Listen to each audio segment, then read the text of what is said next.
All right, well, good morning. It is great to be with you this morning, and always a privilege to have a chance to share, hopefully, a good word with you. You know, I was sitting where you're sitting maybe 100 years ago. It feels like that now. It was a long, long time ago. I was an undergraduate in college. One of the requirements in those days for graduation from my university was this interdisciplinary team-taught course. We had four professors, not one, but four. We had an art professor. Sometimes it was a music professor, depending on the semester. We had a history professor. We had a theology professor. And we had a philosophy professor. And the four of them would tag team and take turns, and we had to pass this class to be able to graduate from school. It was a tough class. Everybody knew that it was a tough class.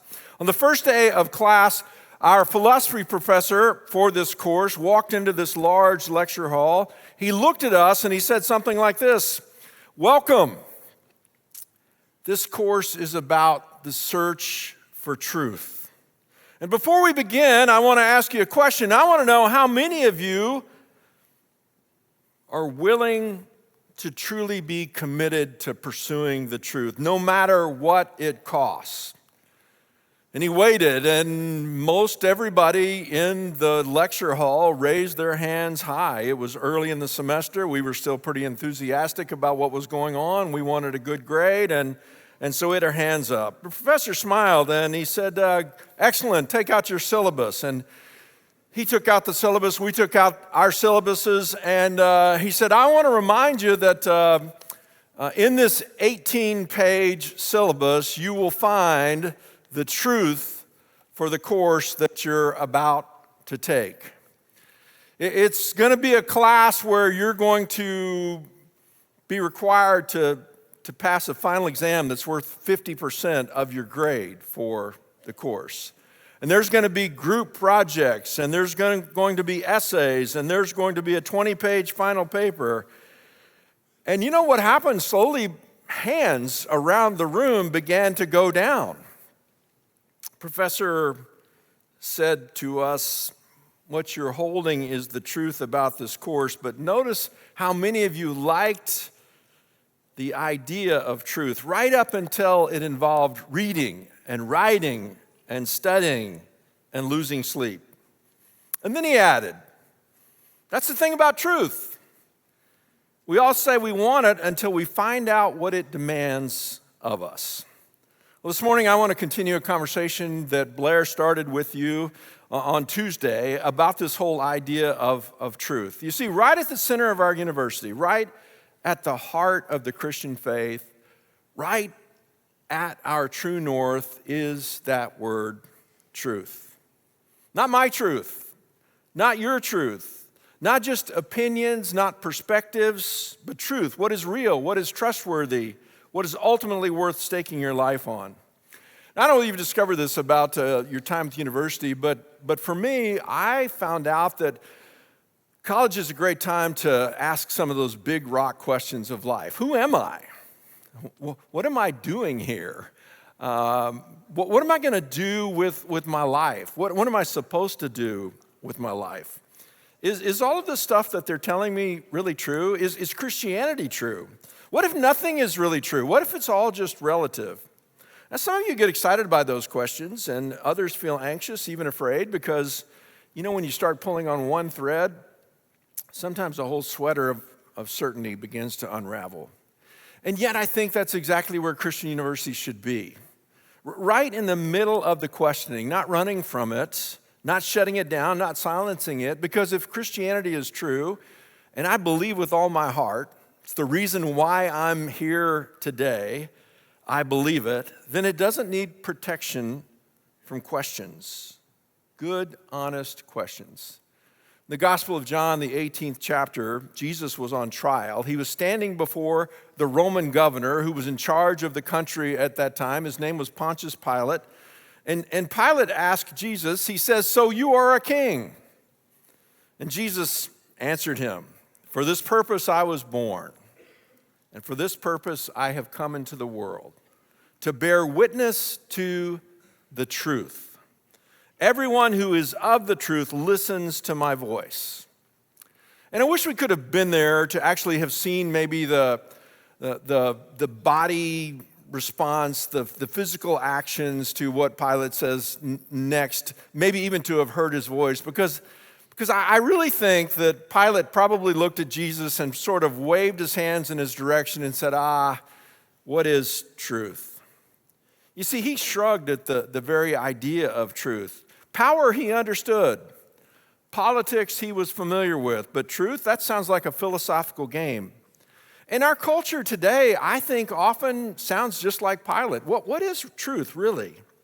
Well, it's all about perspective. That may be true for you, but it's not true for me.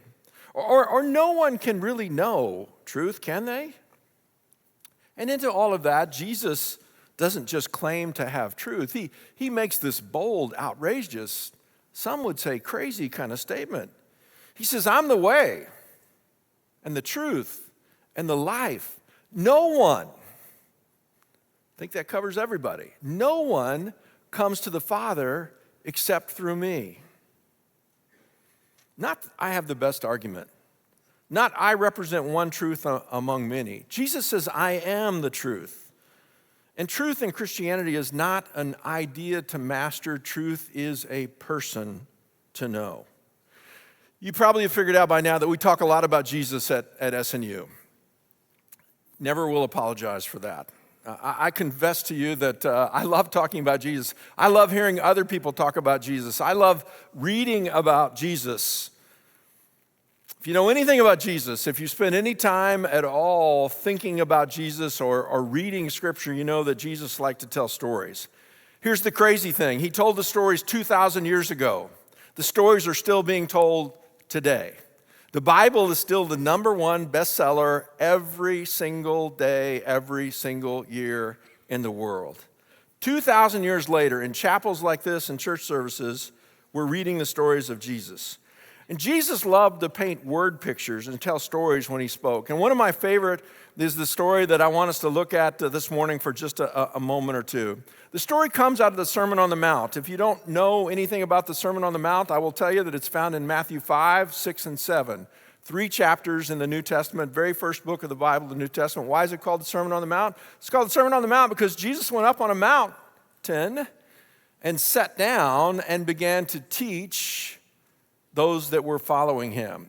And so for 3 chapters, they weren't chapters in those days, but for 3 chapters in our Gospel of Matthew, we see and hear all of this that Jesus has to say. He gives us instructions about how to be happy.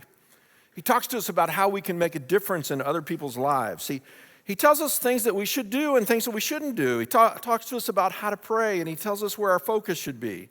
And he uses these wonderful metaphors, these pictures of salt and light and lilies and lamps and moths and money and birds and barns and pearls and pigs and snakes and fish and planks and gates and wolves and sheep, all in these 3 chapters of Matthew 5, 6, and 7. And then at the very end, he says, I'm going to close all of this sermon off with one last story. Here's the story. Many of you have heard it before.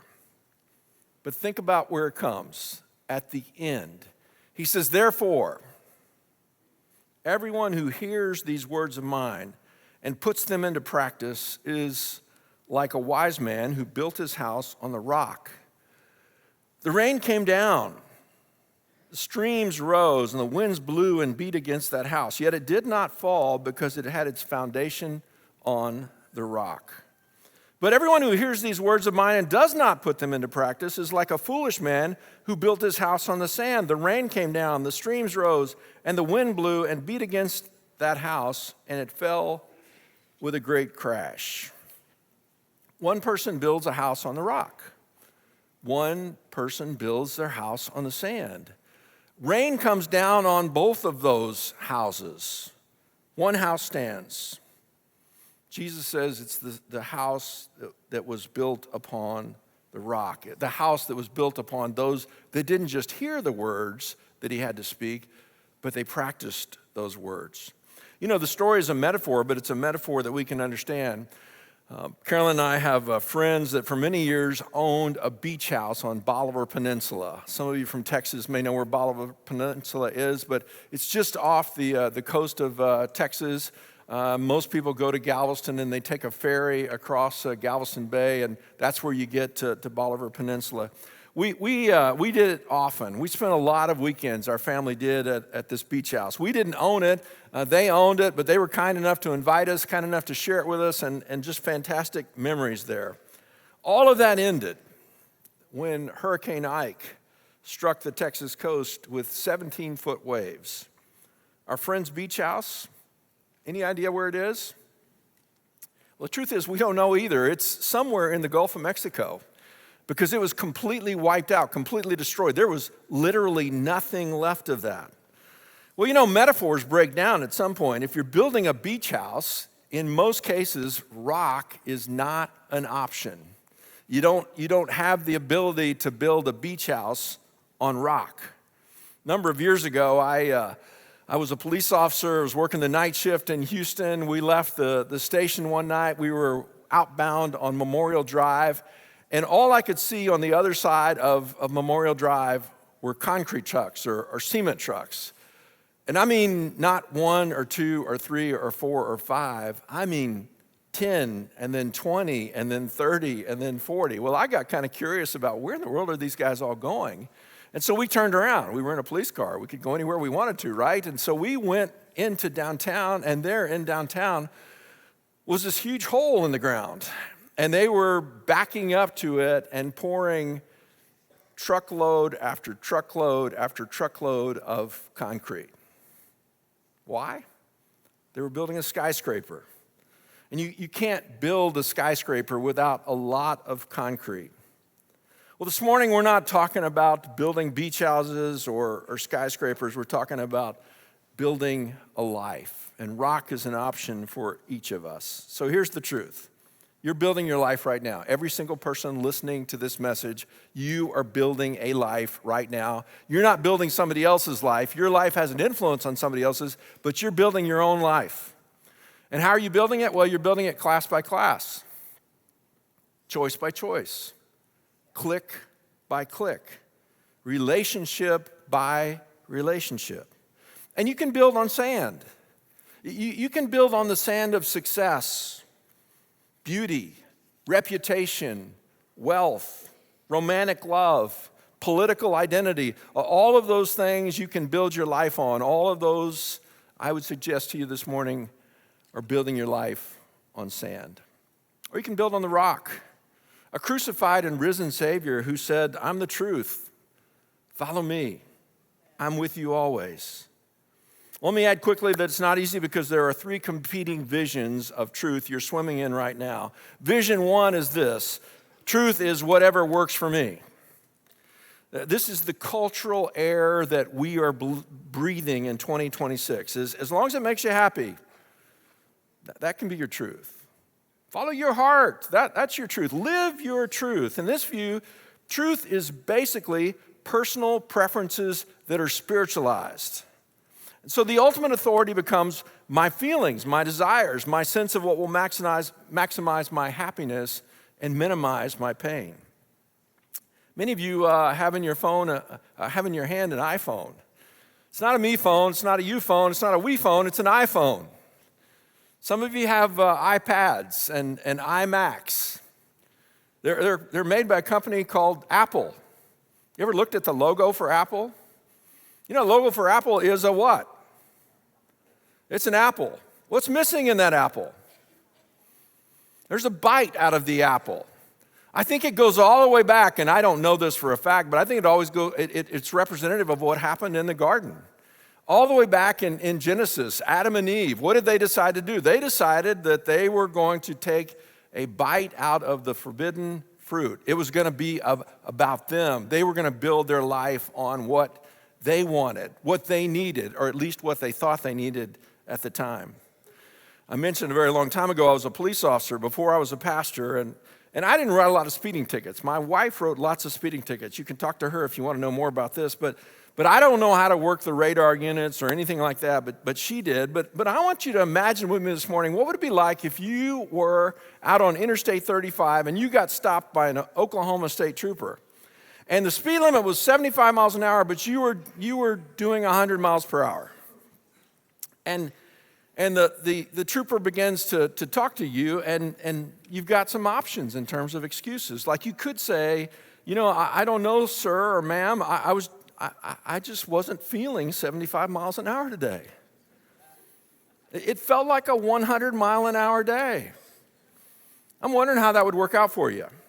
Maybe you could say, I know the speed limit is only 75, but my friends in the car with me told me that I really should do 100 miles an hour. And so I was just doing what my friends wanted. I apologize, but, I was just trying to keep them happy.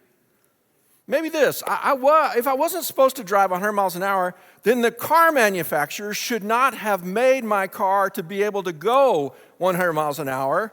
It should only be able to go 70 miles. Yeah, right. Try that out with an Oklahoma State trooper. Let's see how that goes. Here's my favorite. Well, maybe, no, this isn't my favorite. This is another option. Everybody else was doing 100 miles an hour. I was just trying to keep up with traffic. Here's my favorite. 75 miles an hour just wasn't working for me today. You see, if truth is just what works for me, then relationships become disposable when they stop working. Moral boundaries become negotiable if they interfere with my desires. Even God becomes a customizable brand designed to affirm me, but never confront me in my sin.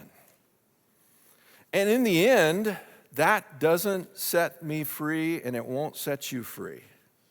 It'll leave you lonely and anxious and unanchored. And if it isn't working, whether it's your job or a relationship or school, what do? Well, we just quit. So one vision of truth out there is whatever works for me. A second vision is this: truth as whatever my peeps, my ride or dies, my homies, my gang, my tribe, or whatever you want to call your group says. So many of us don't primarily follow truth, we follow belonging. We take our cues from our social media feed, our favorite songs, our friends, our political side. And we often fail to ask, is this true? You know what we ask? Will this keep me being accepted? And this can be religious or it can be secular. You can be in a Christian bubble where no one is allowed to question anything. Or you can be in a secular bubble where no one is allowed to question the new orthodoxies of sexuality, politics, or identity. And in both cases, it's all about fear of rejection. That replaces the love of truth. Well, vision 3, and it's really the vision I would encourage you to choose, is that truth is ultimately found in Jesus Christ. That is why Southern Nazarene University exists. You see, here's the truth that we believe. There is a God who created the world and who created you. This God has spoken, and this God continues to speak. Reality is not self-invented, it is received. And at the center of reality stands the crucified and risen Jesus Christ. Truth is not what my feelings say. It's not what my tribe says. It's not what's trending. At SNU, we love scientific truth because a rational God made a rational universe.